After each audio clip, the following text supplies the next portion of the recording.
नमस्कार दोस्तों, success Vista classes channel पर आप सभी स्टूडेंट्स का बहुत बहुत स्वागत है। अब दोस्तों देखिए, ये क्वेश्चन है 5% प्रतिवर्ष की दर से 2 वर्ष के लिए चक्रवृद्धि ब्याज और साधारण ब्याज के बीच का अंतर 5 रुपए है। तो राशि आपको ज्ञात करनी थी। अर्थात दिया क्या था, कंपाउंड इंटरेस्ट और सिंपल इंटरेस्ट का अंतर 5 रुपए दिया गया था और ब्याज की दर आर दी हुई थी 5% प्रतिवर्ष और टाइम दिया हुआ था 2 वर्ष का समय दिया हुआ था। और पूछ क्या लिया गया था आपसे, मूलधन आपसे पूछ लिया गया था, मूलधन क्या होगा। तो कंपाउंड इंटरेस्ट में पहले टाइप का क्वेश्चन पूछा जाता है और ये कई बार पूछा जा चुका है आपसे। अब देखिए, हमने आपको बताया था सीआई और एसआई का अंतर क्या आता है, मूलधन गुणा आर बटे 100 की पावर 2, ये आता है निकल के। शॉर्ट ट्रिक ऐसे निकल कर आई थी। अब आपको देखिए, ये दिया हुआ है कितना है, 5 रुपए दिया हुआ था, मूलधन निकालना था, आर आपको दिया हुआ था 5, तो 5 बटे 100 की पावर 2, 5 दूनी 10 अर्थात ये 1/20 हो गया। तो 5 बराबर क्या हो गया, पी बटे 20 का स्क्वायर 400 हो गया। तो पी बराबर क्या हो गया, पी बराबर 4 पंजे 20, 2000 रुपए निकलकर आपका आंसर आया 2000 रुपए। कितना आसानी से आप इस क्वेश्चन को हल कर सकते हैं। ये तो हम आपको समझा रहे हैं, वरना ये 2 सेकंड से ज्यादा का क्वेश्चन नहीं है। आपको कॉन्सेप्ट के साथ ट्रिक समझ आ गई होगी। अगर दोस्तों चीजें समझ आ रही हैं तो चैनल को भी सब्सक्राइब करते रहिए और वीडियो को ज्यादा से ज्यादा स्टूडेंट तक पहुंचाइए। ये आपसे हर एग्जाम में पूछा जाता है, कोई सा भी एग्जाम हो जहां मैथमेटिक्स आ रहा है वहां ये क्वेश्चन रहेगा। 20% प्रति वर्ष की दर से ब्याज की दर क्या दिया हुआ था, 20%, टाइम 3 वर्ष दिया हुआ था, 3 वर्ष। चक्रवृद्धि ब्याज और साधारण ब्याज के बीच अंतर सीआई और एसआई कितना दिया था, 32 रुपए दिया हुआ था। तो राशि आपको ज्ञात करना था, मूलधन आपको ज्ञात करना था कितना होगा। हमने बताया था आपको ट्रिक क्या होती है, जो 2 वर्ष की ट्रिक है अगर वो आपको याद है, क्या है, पी गुणा आर बटे 100, ये 2 वर्ष की ट्रिक थी ना। डिफरेंस बराबर पी गुणा आर बटे 100 की पावर 2, ये 2 वर्ष की थी। इसी में आपको क्या कर देना है, आर बटे 100 प्लस का 3 और ऐड कर देना है, बस ये आपकी 3 वर्ष की ट्रिक बन जाती है। ये शॉर्ट ट्रिक थी। अब डिफरेंस 32 रुपए दिया हुआ था, बराबर मूलधन निकालना था, आर दिया हुआ था 20, तो 20 बटे 100 हो जाएगा, इसका स्क्वायर गुणा 20 बटे 100 हो जाएगा, प्लस का 3 हो जाएगा, 20 पंजे 100, 20 पंजे 100, क्या हुआ, ये हो गया 32 बराबर मूलधन 5 का स्क्वायर क्या होगा, 1/25 गुणा, ये देखिए 5 त्रियों 15, 15 और 1 16, तो हो गया 16/5। अब इसे हल कर लीजिए, इस वाले टर्म को आपको हल कर लेना। आपको आंसर में क्या मिलेगा, 25 पंजे 125 का गुणा 32 में हो जाएगा, क्या हो जाएगा, 32 गुणा 125 बटे ये 16 जो है वो इसके डिवाइड में हो जाएगा, बस पी 16 दूनी 32, 125 दूनी कितना हो गया, 125 दूनी हो गया 250 रुपए, 250 रुपए, ये हमारा मूलधन था। तो क्या था, राशि ज्ञात करना था आपको, 250 रुपए हमारी राशि थी, 250 रुपए। बस इतनी आसानी से आप इस क्वेश्चन को हल कर सकते हैं। इस तरीके से आप ये शॉर्ट मेथड याद रखिए जो हमने निकाला था यहां पर, ये आपको याद होना चाहिए। यदि चक्रवृद्धि ब्याज पर एक निश्चित राशि 5 वर्ष में दोगुनी हो जाती है तो समान ब्याज दर पर कितने वर्षों में यह 16 गुना हो जाएगी। अब देखिए क्या दिया गया था पहले केस में, यदि एक चक्रवृद्धि ब्याज पर एक निश्चित राशि 5 वर्ष में, जो टी दिया गया था, टी कितना दिया गया था, 5 वर्ष, 5 वर्ष अर्थात ये n1 था, कितनी हो जाती है, x की वैल्यू क्या दी है, दोगुनी हो जाती है, दोगुनी। तो समान ब्याज दर पर कितने वर्षों में, अर्थात n2 आपसे पूछा गया था, n2 कितने गुना हो जाएगी, 16 गुना। बाई की वैल्यू आपको 16 दी हुई थी। हमने आपको ट्रिक क्या बताई थी, x की पावर 1/n1 बराबर बाई की पावर 1/n2, चक्रवृद्धि ब्याज के लिए है ये दोस्तों। अब बस सब वैल्यू आपके पास है, x की वैल्यू देखिए 2 आई है तो 2 रखिए, 2 की पावर 1/n1 कितना है, n1 है 5, 5 बराबर y की वैल्यू क्या है 16, 16 की पावर 1/n2 आपको निकालना है, n2 आपको निकालना है, आराम से करेंगे। 2 की पावर 1/5 ये हो जाएगा, इसको भी 2 की पावर में लिखेंगे तो 2 की पावर 4 होता है 16, अर्थात 4/n2 हो जाएगा। अब देखिए इसका आधार अर्थात ये ब्रैकेट के अंदर जो अंक है वो समान है और ये दोनों एक दूसरे के समान आ गए, क्या होगी ये 1/5 बराबर किसके हो जाएगा, 4/n2 के बराबर हो जाएगा, 4/n2 क्रॉस मल्टीप्लाई करिए, n2 का 1 से 5 का 4 से, तो n2 बराबर 5 चौक 20 वर्ष, अर्थात ये दोस्तों कितने वर्षों में, 20 वर्षों में 16 गुना होगा यही धन 20 वर्षों में। तो ये दोस्तों था इसका कॉन्सेप्ट और ट्रिक, उम्मीद करते हैं ये आपको समझ आया होगा। क्वेश्चन देखिए, यदि कोई धनराशि, क्या क्वेश्चन है, चक्रवृद्धि ब्याज पर निवेश की गई धनराशि 2 वर्षों में 800 रुपए हो जाती है। देखिए एन की वैल्यू क्या दी गई है, एन की वैल्यू क्या है, एन बराबर 2 वर्षों में कितनी हो जाती है, ए1 है 800 रुपए हो जाती है, और 3 वर्षों अर्थात n+1 की वैल्यू 3 वर्ष दी है, कितनी हो जाती है, 840 रुपए हो जाती है। ये क्या है, A2 है। तो आपसे रेट ऑफ इंटरेस्ट पूछा गया था, रेट ऑफ इंटरेस्ट, अभी हमने आपको कॉन्सेप्ट के साथ शॉर्ट मेथड भी बताया था। रेट ऑफ इंटरेस्ट का क्या था, रेट ऑफ इंटरेस्ट का A2 माइनस A1 बटे A1 गुणा 100, यही था शॉर्ट मेथड। बस A2 A1 की वैल्यू है आपके पास, क्या है 840 माइनस 800 बटे 800 गुणा 100, क्या आएगा 840 में से 800 गया, आपको पता चलेगा 840 में से 800 अगर जाएगा तो 40 बटे 800 गुणा 100, 00 से कैंसिल हो गया, 8 पंजे 40। रेट ऑफ इंटरेस्ट क्या निकल के आई, रेट ऑफ इंटरेस्ट 5% निकल के आई रेट ऑफ इंटरेस्ट। कितना शॉर्ट मेथड था ये, अगर आप इसे अमाउंट के फॉर्मूले से करने जाएंगे तो बहुत लंबा होगा। तो ये शॉर्ट मेथड हमने आपको निकाल के भी दिखाया था। अब दोस्तों यहाँ पे क्या पूछा गया है, अब आपसे पूछा गया था मूलधन, मूलधन भी पूछा गया है, वह राशि ज्ञात करना है, अर्थात मूलधन भी आपको ज्ञात करना है। तो क्या होगा मूलधन, आइए करते हैं।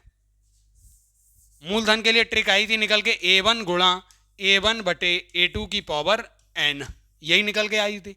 तो A1 क्या था, A1 पहला धन था 800 रुपए, 800 ब्रैकेट में 800 बटे 840 की पावर 2 वर्ष। इसे हल करेंगे क्या आएगा, 0 से 0 कैंसिल हो गया, अर्थात 800 गुणा 80 बटे 84 का स्क्वायर। इसे हल करेंगे तो क्या निकल के आएगा, 725.62 रुपया, ये मूलधन था 725.62 रुपया। आपसे कैलकुलेशन दोस्तों यहाँ पर ये मैंने थोड़ा टिपिकल एग्जांपल लिया है, इसमें कैलकुलेशन थोड़ी टफ है, लेकिन आपसे जो ज़्यादातर एग्जाम्स में आपको ज़्यादातर एग्जाम में डाटा ऐसा दिया जाता है कि उसकी कैलकुलेशन इजी होती है, लेकिन आपको ये शॉर्ट मेथड पता होना चाहिए, क्योंकि हमने आपको कॉन्सेप्ट भी बताया, कॉन्सेप्ट के साथ ये शॉर्ट मेथड। यदि A का 10%, A का 10% का मतलब ये 10% क्या हो गया X, B के 12% के बराबर है, मतलब ये Y हो गया। तो A का 15% मतलब Z% पूछ रहा है, B की कितने प्रतिशत के बराबर होगा, तो हमने आपको बताया था A का Z% बराबर किसके होता है, B गुणा YZ बटे X, इतने प्रतिशत के बराबर होता है B के।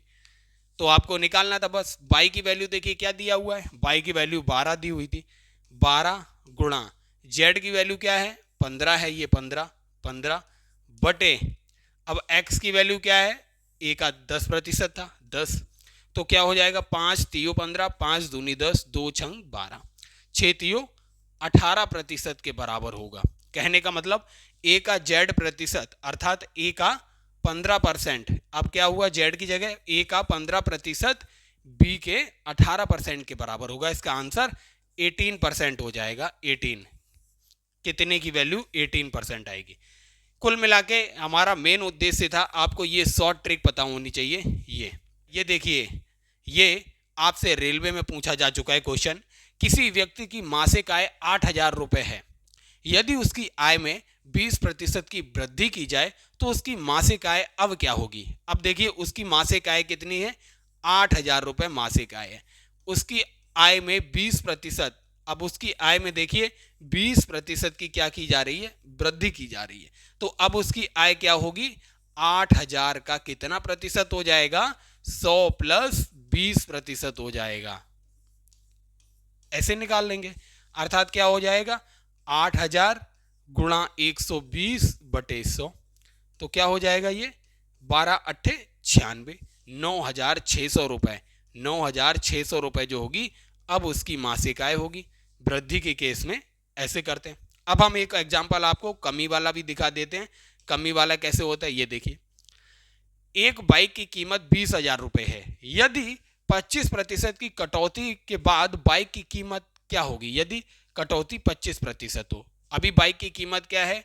बाइक की कीमत है 20,000 रुपये। 20,000 रुपये। अब कटौती कितनी कर दी उसने? 25% की उसने कमी कर दी, कटौती कर दी। अब नया प्राइस क्या हो जाएगा बाइक का?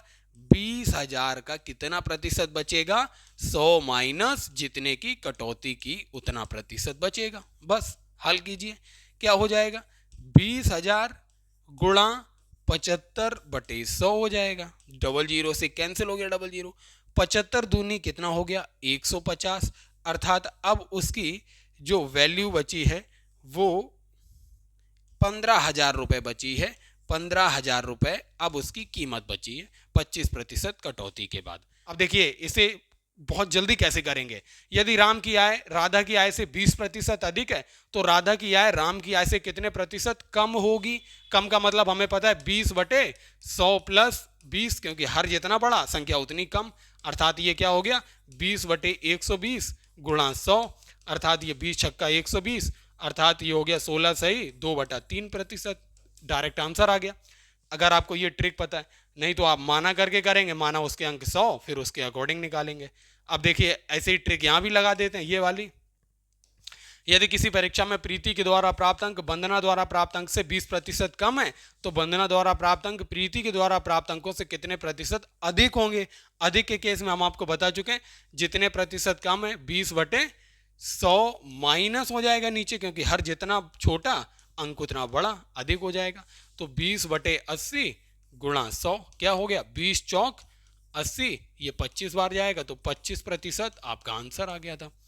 इस तरीके से हल करते हैं। ये कर्मचारी का वेतन पहले 5% बढ़ाया जाता है। मान लीजिए कर्मचारी का वेतन 100 रुपए है, पहले 5% बढ़ाया गया, मतलब 100 का 105% कर दिया गया। अर्थात ये आएगा अब 105 रुपए कर दिया गया है उसका वेतन। फिर क्या किया जाता है? फिर 5% घटा दिया जाता है।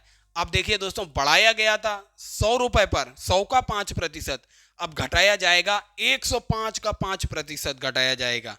तो क्या हो जाएगा? 105 का 5% घटाने का मतलब 100 माइनस 5/100 क्या आएगा? ये आएगा 105 गुणा 95/100। अब उसका वेतन हो जाएगा 99.75 रुपया, 75 रुपया। अब देखिए पहले उसका वेतन 100 था, 5% बढ़ाने और 5% घटाने के बाद उसका वेतन 99.75 हो गया। अगर आप इसको 100 माइनस निकालेंगे, 100 माइनस 99.75 तो क्या आएगा? ये 0.25 आएगा, 0.25। इतने प्रतिशत उसका वेतन जो था कम हो गया, इतने प्रतिशत वेतन उसका कम हो गया। इस तरीके से देखिए, अब इसी को हम शॉर्ट मेथड में क्या लगा देते हैं, जितने प्रतिशत बढ़ा और जितने प्रतिशत घटा उसका कर दीजिए स्क्वायर और 100 से कर दीजिए डिवाइड। 5 पंजे 25/100 क्या आएगा? 0.25% इतना आएगा। तो दोस्तों याद रखिए, इतने प्रतिशत की हमेशा कमी होती है। कमी हमेशा होती है जब भी कोई चीज समान रूप से बढ़ाई जाए और वही समान दर से घटा दी जाए, तो ओवरऑल उसमें क्या होता है? कमी होती है, ओवरऑल कमी। वो इस तरीके से निकालते हैं। किसी वस्तु का मूल्य पहले 20% बढ़ाया जाता है तो प्लस का हो जाएगा, और बाद में बिक्री में कमी के कारण मूल्य 25% कम हो जाता है, माइनस का हो जाएगा। तो वस्तु के अंतिम मूल्य में शुद्ध प्रतिशत परिवर्तन क्या था? तो दोस्तों शुद्ध प्रतिशत परिवर्तन निकालने के लिए याद रखिए, पहले कितने प्रतिशत बढ़ाया गया? 20, फिर कमी कर दी गई 25, तो माइनस का 25 हो जाएगा, प्लस 20 बढ़ोतरी हुई थी गुणा माइनस की 25 की कमी हुई थी बटे 100। हल कीजिए, आंसर मिलेगा 20 माइनस 25 तो माइनस का 5, ये हो जाएगा माइनस गुणा प्लस है तो यहाँ माइनस हो जाएगा 20 गुणा 25/100 क्या हो जाएगा? 25 चौकू 100, 4 पंजे 20, माइनस का 5 और माइनस का 5, माइनस का 10%। माइनस बताता है कि ओवरऑल जो प्रभाव पड़ा वो कमी हुई है। अंतिम मूल्य में कितने प्रतिशत परिवर्तन का मतलब अंतिम मूल्य में 10% की कमी हो गई है। तो याद रखिए ये 5वें प्रकार का प्रश्न ऐसे पूछा जाता है। और सक्सेस विस्टा क्लासेस को ज़्यादा से ज़्यादा अपने दोस्तों के बीच शेयर करते रहिए। दोस्तों सक्सेस विस्टा क्लासेस को देखने के लिए आप सभी दोस्तों का बहुत बहुत धन्यवाद।